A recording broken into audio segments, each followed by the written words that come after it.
नमस्कार साथियों, स्वागत है आप सभी का आपके अपने यूट्यूब चैनल स्टडी जोन 2.0 में। साथियों, जीके के हम महत्वपूर्ण क्वेश्चन सॉल्व करने वाले हैं, जो आपके एसएससी के जितने भी एग्ज़ाम होते हैं, उनके लिए बहुत इंपॉर्टेंट है। चाहे वो एमटीएस का हो, चाहे वो एसएससी जीडी का हो, चाहे वो सीजीएल का हो या फिर सीएचएसएल का हो, किसी भी या फिर सीपीओ कोई भी एग्ज़ाम हो, उनके लिए ऐसे मोस्ट इम्पोर्टेंट क्वेश्चंस जो सीधे डायरेक्टली एग्जाम में आते हैं। तो क्लास को आपको पूरा देखना है, एंड तक वॉच करना है और इन प्रश्नों में से आपके कितने प्रश्न सही कर पाते हो तो कमेंट करके अंत में ज़रूर बताना है। तो चलिए दोस्तों, क्लास की शुरुआत करते हैं। पहला क्वेश्चन ये है कि प्रसिद्ध मीनाक्षी मंदिर कहाँ पे स्थित है? तमिलनाडु में है, उड़ीसा में है, उत्तराखंड में या फिर राजस्थान में? साथियों, प्रसिद्ध मीनाक्षी मंदिर बहुत बार एग्जाम में ये क्वेश्चन पूछा गया। प्रसिद्ध मीनाक्षी मंदिर कहाँ पे है? तो साथियों, प्रसिद्ध मीनाक्षी मंदिर है वो तमिलनाडु में है। साथियों, तमिलनाडु में पूछ ले कहाँ पे है, तो तमिलनाडु में साथियों ये मदुरै में है। कहाँ पे है? मदुरै में। ठीक है, मदुरै तमिलनाडु में है प्रसिद्ध मीनाक्षी मंदिर। ऑप्शन सी हो जाएगा सही उत्तर। आपका अगला सवाल है साथियों कि कौन से शहर को भारत का मैनचेस्टर कहा जाता है? साथियों, भारत का मैनचेस्टर किसको कहा जाता है? बहुत ही इंपॉर्टेंट है। बहुत बार ये क्वेश्चन एग्जाम में आया हुआ है। ठीक है, तो अहमदाबाद को, मुंबई को, लुधियाना को या फिर फगवाड़ा को? साथियों, भारत का मैनचेस्टर अहमदाबाद को कहते हैं। किसको कहते हैं? अहमदाबाद को कहते हैं। याद कर लेना, very very most important question है। ठीक है, अगला सवाल है साथियों कि ध्यानचंद का संबंध कौन से खेल से है? साथियों, बताना है कि ध्यानचंद का संबंध है कौन से खेल से है? हॉकी से है, क्रिकेट से है, बेसबॉल से या फिर टेबल टेनिस से है?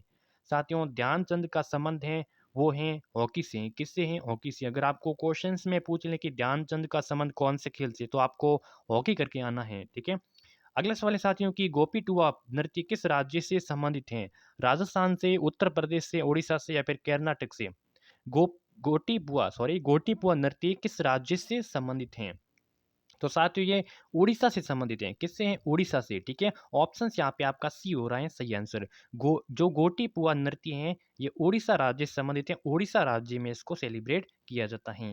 अगला साथी सवाल है कि ताशकंद समझौता कब हुआ था? ताशकंद का समझौता साथियों 1954 में, 1972 में, 1966 में या फिर इनमें से कोई नहीं? तो कौन सा विकल्प यहाँ पे सही आंसर हो जाएगा कि ताशकंद समझौता हुआ था? तो यहाँ पे राइट आंसर हो जाएगा 1966 में। कब? 1966 ईस्वी में। 1966 ईस्वी में साथियों ताशकंद का समझौता हुआ था। सी आंसर जो भी बता रहे हैं उनका करेक्ट आंसर हो जाएगा। अगला साथी सवाल है कि मुगल वंश का अंतिम शासक कौन था? बाबर था, जहांगीर था, बहादुर शाह जफर था या फिर अकबर था? साथियों, मुगल वंश का अंतिम शासक की बात करें तो यहाँ पे बहादुर शाह जफर द्वितीय हो जाएगा। ठीक है, साथियों यहाँ पे बहादुर शाह जफर द्वितीय, बिल्कुल यहाँ पे सी आंसर करेक्ट आंसर हो जाएगा। अगला क्वेश्चन है साथियों कि प्रथम गोलमेज सम्मेलन कहाँ पे हुआ था? साथियों, जो 3 गोलमेज सम्मेलन हुए थे, कितने हुए थे? 3 गोलमेज सम्मेलन हुए थे। कब-कब हुए थे? साथियों, पहला हुआ था 1930 में हुआ था। ठीक है, दूसरा हुआ था 1931 में हुआ था, 1931 में, और साथियों तीसरा कब हुआ था? तो 1932 ईस्वी में। तीनों लगातार वर्षों में हुए थे। तो जो पर पहले गोलमेज सम्मेलन तो ये कहाँ पे हुआ था? तो साथियों तीनों हुए थे लंदन में हुए थे। कहाँ पे? लंदन में हुए थे। ऑप्शंस यहाँ पे बी हो जाएगा बिल्कुल करेक्ट आंसर। अगला साथी सवाल है कि हुगली नदी किस राज्य में बहती है? हुगली नदी किस राज्य में बहती है? उड़ीसा है, बंगाल है, असम है, कर्नाटक है? साथियों, जो आपकी गंगा नदी है, कौन सी है? गंगा नदी है। गंगा नदी जब ये पश्चिम बंगाल में, कहाँ पे साथियों? पश्चिम बंगाल में प्रवेश करती है तो इसको हुगली नदी के नाम से जाना जाता है। याद कर लेना, गंगा नदी जब पश्चिम बंगाल में प्रवेश करती है तो हुगली नदी के नाम से जाना जाता है। और कोलकाता शहर है, वो कोलकाता शहर है साथियों हुगली नदी के किनारे बसा शहर है। याद कर लेना। ठीक है, चलिए। आंध्र प्रदेश के शास्त्रीय नृत्य का नाम बताइए साथियों, कौन सा है वो आंध्र प्रदेश के शास्त्रीय नृत्य का नाम है? तो यहाँ पे साथियों हो जाएगा कुचिपुड़ी। कुचिपुड़ी साथियों आंध्र प्रदेश का एक शास्त्रीय नृत्य है। ऑप्शन यहाँ पे बी हो जाएगा आपका सही उत्तर। अगला साथी सवाल है कि भारत के प्रथम रक्षा मंत्री कौन थे? सरदार बलदेव सिंह, अरुण जेटली, सुषमा स्वराज, राजनाथ सिंह? साथियों, भारत के प्रथम रक्षा मंत्री अगर पूछ लें तो आपको राइट आंसर करना है सरदार बलदेव सिंह करना है। क्या करना है? सरदार बलदेव सिंह। साथियों, अभी तक आपने हमारे इस यूट्यूब चैनल को सब्सक्राइब नहीं किया तो यूट्यूब चैनल को आज से ही सब्सक्राइब कर देना। ठीक है, आगे भी आपको क्लासें मिलती रहेंगी। मंत्रिपरिषद का प्रमुख साथियों कौन होता है? स्पीकर होता है, राष्ट्रपति होता है, गृह मंत्री होता है या फिर प्रधानमंत्री होता है? साथियों मंत्रिपरिषद का जो प्रमुख होता है वो साथियों प्रधानमंत्री होता है। कौन होता है साथियों? प्रधानमंत्री होता है। यहाँ पे ऑप्शंस कौन सा हो जाएगा? बिल्कुल साथियों आपका चौथा हो जाएगा राइट आंसर। भारत का बिस्मार्क के नाम से किसे जाना जाता है? साथियों बताएं कि भारत का बिस्मार्क के नाम से किसे जाना जाता है? लाल बहादुर शास्त्री जी को, मोतीलाल नेहरू को, सरदार वल्लभ भाई पटेल को, महात्मा गांधी जी को? साथियों भारत का बिस्मार्क सरदार वल्लभ भाई पटेल को, सरदार वल्लभ भाई पटेल को भारत का बिस्मार्क के नाम से जाना जाता है। ऑप्शन सी हो जाएगा सही उत्तर। अगला साथियों कि अक्षरधाम मंदिर किस राज्य में स्थित है? बहुत ही इंपॉर्टेंट क्वेश्चन। सभी क्वेश्चंस बहुत बार एग्जाम में आए हुए हैं और आगे भी आने के ज़्यादा चांस रहते हैं। अक्षरधाम मंदिर साथियों ये कहाँ पे है? तो ये गुजरात में है। आपको गुजरात करके आना है। ऑप्शंस यहाँ पे बी हो जाएगा राइट आंसर। अगला है कि उबेर कप का संबंध किस खेल से है? उबेर कप का संबंध साथियों किस खेल से? क्रिकेट से है, बैडमिंटन से है, फुटबॉल से है, हॉकी से है?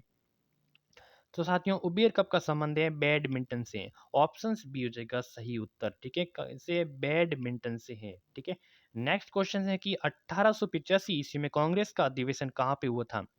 1885 में जो कांग्रेस का अधिवेशन हुआ था, कांग्रेस की स्थापना हुई थी, वो कहाँ पे हुई थी? मुंबई में, कलकत्ता में, मद्रास में, इलाहाबाद में? तो साथियों ये हुई थी मुंबई में, यानी कि बम्बई में हुई थी। ऑप्शंस यहाँ पे ए हो जाएगा आपका सही उत्तर। अगर आपको पूछें कि कांग्रेस का अधिवेशन या फिर कांग्रेस की स्थापना कब हुई थी, तो 1885 ईस्वी में हुई थी। ए ओ हयूम के द्वारा इसके अध्यक्ष थे। विश्व की दूसरी सबसे ऊंची चोटी का नाम बताने साथियों। केटू है, कंचनजंगा है, नंदा पर्वत है, नंदा देवी है? साथियों विश्व की दूसरी सबसे ऊंची तो पहली कौन सी है? पहली तो आप सभी को पता है कि माउंट एवरेस्ट है। ठीक है। और दूसरी कौन सी है? दूसरी है साथियों के2 है। कौन सी है? के2 है। ऑप्शन यहाँ पे ये हो जाएगा सही उत्तर। अगला साथियों कि विजयवाड़ा किस नदी के किनारे बसा हुआ शहर है? विजयवाड़ा शहर है साथियों किस नदी के किनारे बसा हुआ शहर है? कावेरी है, कृष्णा है, महानदी है या फिर ताप्ती? तो साथियों विजय किसकी हुई थी? तो साथियों कृष्ण भगवान की हुई थी। विजय हुई थी किसकी हुई थी? कृष्ण भगवान की विजय हुई थी।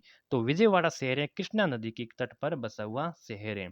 अगला साथियों की पवित्र ग्रंथ गीता किसके द्वारा लिखी गई थी? बताइए साथियों पवित्र ग्रंथ गीता किसके द्वारा लिखी गई थी? वेद व्यास के द्वारा, कृष्ण के द्वारा, कालिदास या फिर वाल्मीकि के द्वारा? बताइए साथियों पवित्र ग्रंथ गीता। तो गीता साथियों वेद व्यास के द्वारा लिखी गई। ऑप्शन यहाँ पे पहला हो जाएगा सही उत्तर। अगला सवाल है साथियों गोवा भारत का अंग कब बना था? 1963 में, 1960 में, 1961 या फिर 1962? गोवा भारत का अंग कब बना साथियों? ये बना था 1961 में। गोवा भारत का जो अंग बना था। आंसर हो जाएगा सी करेक्ट आंसर। भारत में सर्वाधिक टाइगर किस राज्य में है? मणिपुर में है, मध्य प्रदेश में है, कर्नाटक में या फिर असम में? भारत में सबसे ज्यादा जो टाइगर हैं ये किस राज्य में है? तो साथियों टाइगर हैं वो मध्य प्रदेश में है। ऑप्शन यहाँ पे दूसरा हो जाएगा बिल्कुल करेक्ट आंसर। ठीक है। तो भारत में सर्वाधिक टाइगर किस राज्य में? मध्य प्रदेश में। ऑप्शन बी करेक्ट हो जाएगा। तो आज के सेशन में साथियों कितने 20 इंपॉर्टेंट क्वेश्चंस क्या स्कोर रहता है कमेंट करके जरूर बताएं। अगर आप एसएससी हो, आरपीएफ हो, किसी भी एग्जाम की तैयारी कर रहे हो सेंट्रल लेवल, तो आज से चैनल को सब्सक्राइब करके नोटिफिकेशन प्रेस पे ऑल पे क्लिक कर लेना है। ठीक है। तो मिलते हैं नेक्स्ट वीडियो में, तब तक के लिए जय हिंद, वंदे मातरम।